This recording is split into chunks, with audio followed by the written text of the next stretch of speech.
자, 송생과학입니다. 오늘은 생물을 분류할 때 가장 중요한 분류 체계를 한번 공부해 보도록 하겠습니다. 그리고 종을 어떻게 구별할 수 있는지도 같이 한번 살펴보도록 하겠습니다.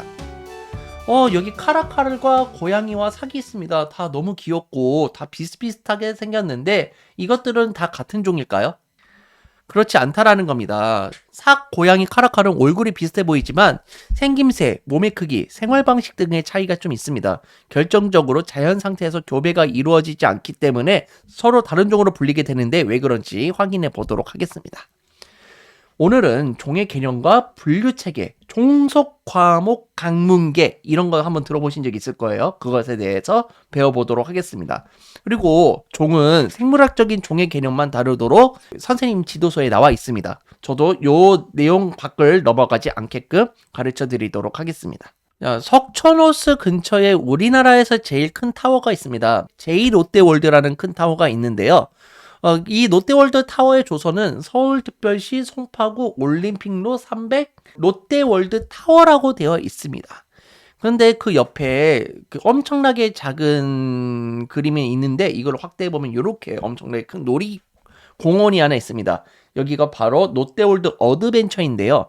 롯데월드 어드벤처의 주소는요, 서울특별시 송파구 올림픽로 240 롯데월드 어드벤처라고 구분을 짓고 있습니다. 주소처럼 체계적인 단계를 적용해서 생물을 분류하면은 생물의 특징과 생물 사이의 관련성을 쉽게 설명할 수가 있는 겁니다. 그래서 생물의 다양성이 환경오염, 서식지 파괴 등으로 감소를 하고 있습니다. 그래서 체계적인 분류 방법으로 생물을 분류해야지 효과적으로 보호를 할 수 있습니다. 그래서 이러한 점을 같이 한번 공부를 해보도록 하겠습니다. 그럼에도 불구하고 현재 지구에는 발견되지 않은 것까지 합치면 거의 한 1천만 종류 이상일 것으로 추정을 하고 있죠. 이런 1천만 종류의 이상의 생물을 체계적으로 분류를 하려면 어떻게 해야 될까요? 자, 생물의 분류 체계는 생물의 고유의 특징을 기준으로 생물을 과학적으로 분류하는 여러 단계를 말합니다. 그래서 이것을 세운 학자가 바로 린네라는 과학자고요. 분류 체계는 다양한 생물을 비교해서 비슷한 특징이 있는 것끼리 붙고 단계적으로 정리를 한 것을 말합니다. 지금 여기서 보시면 아래쪽으로 갈수록 높은 단계이고요. 높은 단계에서 낮은 단계로 이렇게 구성이 되어 있는 것을 확인할 수가 있습니다. 생물을 분류하면 수많은 종류의 생물을 체계적으로 연구할 수 있어서 생물의 다양성을 이해하는 데 도움이 된다. 잘 기억해 두시고요. 분류 체계는 종속, 과목, 강문계로 나타내고 있습니다. 종이 가장 낮은 단계고요. 계가 가장 높은 단계라고 볼 수가 있겠습니다.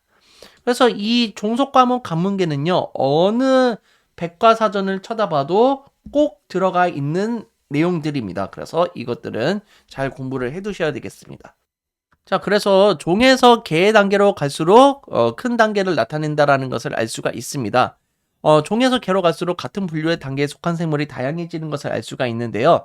그러면 거꾸로 개에서 종으로 내려가면서 생물의 분류가 얼마나 어떻게 체계적으로 이루어지고 있는지 확인해 보도록 하겠습니다. 따라서 이제 고양이를 생물의 분류 체계에 맞춰서 분류를 해보도록 할 텐데요. 우선은 개는 뭐냐면은 다음 시간에 조금 더 자세히 배우겠지만 생물을 분류하는 가장 큰 단위입니다. 그래서 동물계, 식물계, 균계, 원핵생물계, 원생생물계를 중학교 1학년 때 배우시게 됩니다. 동물계는 기관이 잘 발달되어 있고 먹이에 따라서 다양한 곳에 사는 것을 지칭을 합니다. 이 중 고양이의 분류 단계는 동물계에 속한다라는 것을 확인할 수가 있는 거죠. 그러면은 이 개에서는요, 여러 가지 문으로 이루어져 있습니다. 이 문에 대해서 살펴보자면요. 고양이는 동물계 안에 척삭동물문이라는 곳에 있습니다. 그리고 이 문은 여러 가지 강으로 이루어져 있게 됩니다. 자, 그래서 고양이는 동물계 속 척삭동물문 포유강에 속해져 있습니다. 점점 동물의 수가 줄고 있다는 것을 확인할 수가 있죠. 기준이 좁혀질수록 먼 관계의 동물은요, 다른 쪽으로 분류를 하게 되는 것입니다. 강은 여러 개의 목으로 이루어져 있다는 겁니다.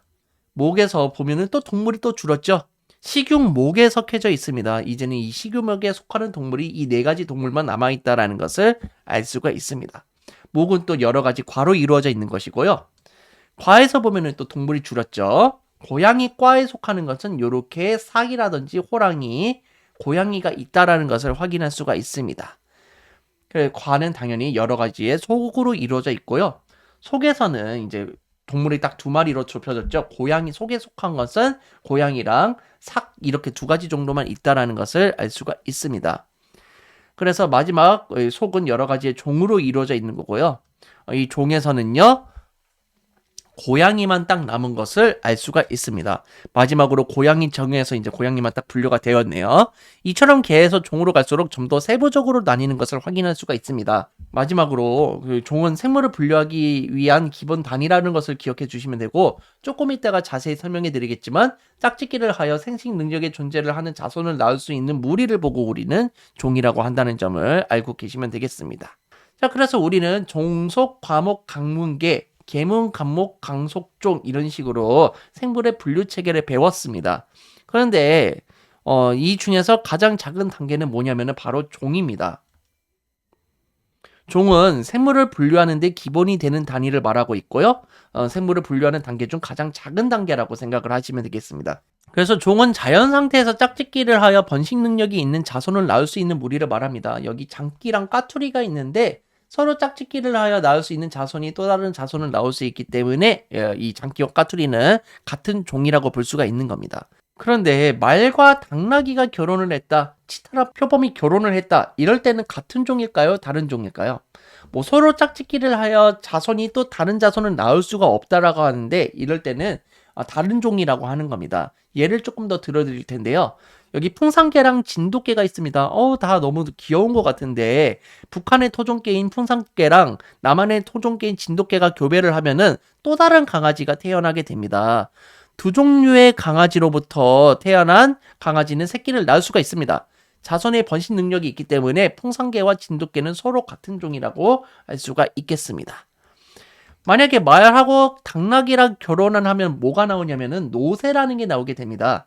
근데 이 자손인 노새는요, 또 다른 자손을 낳을 수가 없습니다. 그래서 번식 능력이 없기 때문에 부모의 말과 당나귀는 서로 다른 종이라고 볼 수가 있는 것입니다. 다시 정리를 하면은 말과 당나귀의 생김새가 비슷하지만 그 자손인 노새는 번식 능력이 없으므로 말과 당나귀는 다른 종으로 분류한다라는 점 잘 기억해 두시길 바랍니다. 그래서 장기와 까투리는 자손이 또 다른 자손을 낳을 수 있기 때문에 같은 종이지만, 말과 당나귀, 치타와 표범은 자손이 또 다른 자손을 낳을 수 없기 때문에 다른 종이라고 표현을 하게 되는 것입니다. 자, 마지막으로 생물이 같이 속해 있는 분류 단계를 이용해서 가까운 관계인지 먼 관계인지, 즉 유형 관계로 확인할 수가 있습니다. 작은 분류 단계에 같이 속해 있을수록 가까운 관계인 건데요. 돌고래와 고양이는요, 포유관까지 일치를 합니다. 그리고 북극곰까지는요, 이제 식용목까지 일치하게 됩니다. 더 낮은 단계에서 일치를 하기 때문에 고양이와 북극곰이 조금 더 가까운 관계다라는 것을 확인할 수가 있습니다. 자, 그러면 문제를 한번 풀어볼까요? 호랑이는 고래와 상어 중 어떤 동물에 더 가까운 관계일까요? 그렇죠. 고래는 같은 포유 동물강에 속하지만 상어는 척삭 동물문으로 강보다는 한 단계 높은 문 단계에서 갔습니다. 따라서 호랑이는 상어보다 고래에 조금 더 가깝다라는 것을 확인할 수가 있습니다. 이와 같이 정확한 분류 체계를 사용하면은 생물의 유형 관계를 정확히 정리할 수 있음을 꼭 기억해 두시기 바랍니다. 자, 그럼 지금까지 배운 내용을 가지고 문제를 한번 풀어보도록 하겠습니다. 생물을 분류할 때 가장 기본이 되는 단위는 종입니다. 그리고 가장 큰 단위는 개라는 것을 알 수가 있습니다. 자, 생물을 분류하는 기본 단위는 종으로 자연 상태에서 짝짓기를 하여 번식이 가능한 자손을 지속적으로 낳을 수 있는 생물의 무리라는 것 기억해 두시고요. 자, 진돗개와 풍산개 사이에서 태어난 자손은 자라서 새끼를 낳을 수 있으므로 진돗개와 풍산개는 같은 종이다라는 것을 알 수가 있죠. 자손이 또 다른 자손을 못 낳으면은 그때는 다른 종인 겁니다. 생물의 분류 체계를 가장 작은 단위부터 순서대로 써보자. 안 보고 한번 해볼게요. 가장 작은 단위니까 종부터 얘기해야 됩니다. 종, 속, 과, 목, 간, 문, 개 이렇게 잘 표현을 해주시길 바랍니다. 자, 생물의 분류와 분류체계에 대한 설명으로 옳은 것만을 이제 보기에서 있는 대로 고르면요. 생물의 분류체계에서 가장 큰 단위는 문이다. 아닙니다. 개입니다. 개. 생물의 분류체계에서 가장 기본이 되는 단위는 종입니다.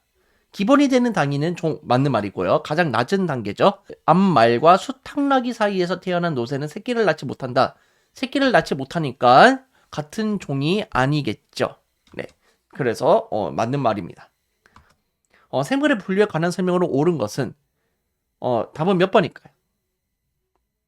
그렇죠. 이상한 걸 생각하면 5번이죠. 개에서 종으로 갈수록 각 분류 단계에 속하는 생물의 종류가 다양해지는 게 아니라 점점 줄어야 됩니다. 왜냐하면 세분화되어 있기 때문에 그렇습니다. 그러면은 이제 우리가 가장 큰 분류 단계인 개에 속하는 생물의 특징을 한번 알아보고요.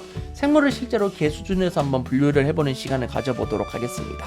자, 이 영상이 즐거우셨으면 좋아요, 구독하기 부탁드리겠습니다. 여러분 감사합니다. 송바.